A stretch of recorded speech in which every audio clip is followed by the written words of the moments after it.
Hi everyone! Welcome back to another episode of Fridays with a Ranger. I'm Ranger Shannon with Lewis and Clark National Historic Trail in beautiful Omaha, Nebraska, and thanks so much for joining me once again.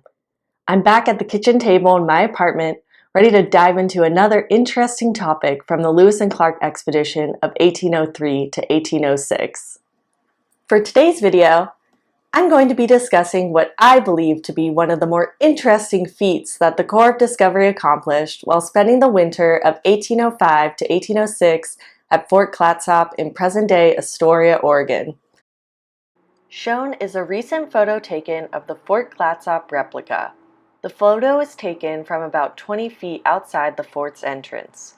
The wooden gate that connects the two small, single-story log barracks together is open. Both of Fort Clatsop barracks are equal in size and face one another. They have several chimneys spaced apart on their roofs, as well as several front windows and doors. Their roofs are angled, slanting higher towards the back of each building. The fort is surrounded by greenery, including various trees, bushes, shrubs, and grasses. They spent much of their time there preparing food and supplies for the journey back to St. Louis, Missouri.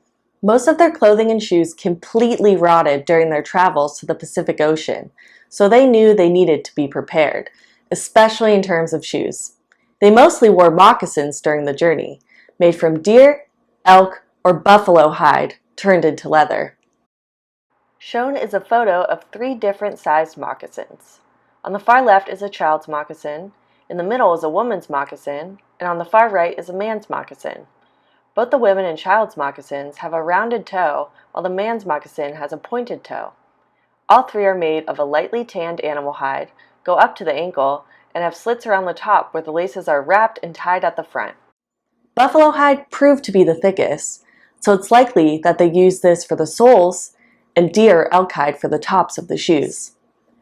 The crew went through 2 to 3 pairs of moccasins a day as they trekked through treacherous terrain for hours on end. Shown is an illustration of 5 Corps of Discovery members portaging a pirogue over a rocky, shrub-covered hill. The pirogue is positioned over 2 sets of wooden wheels, with one at the back and one at the front. A man pulls the front set of wheels with a rope to maneuver the pirogue forward, while another holds the back steady.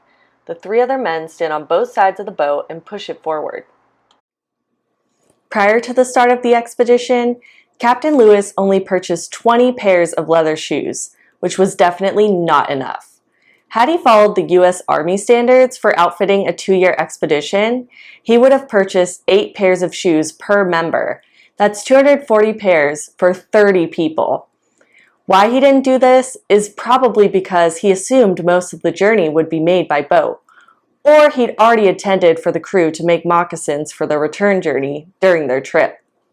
Fortunately, Captain Lewis did purchase enough sewing supplies for the crew to turn tan hides into new footwear. Shown is a photo of a whole bison hide and several beaver hides tanning in the sun on the grass. One beaver hide is sewn together. To survive the return journey home with their feet intact, the crew made 358 pairs of moccasins while at Fort Clatsop. That's a crazy number of shoes, right? How many deer, elk, and buffalo hides do you think they needed? Can you think of a time where you had to adapt to new conditions that you weren't used to? What did you change and how did it go? Write about your experience in the comment section below. Thanks so much for tuning in to another episode of Fridays with the Ranger. I'm Ranger Shannon with Lewis and Clark National Historic Trail. Stay safe. Bye.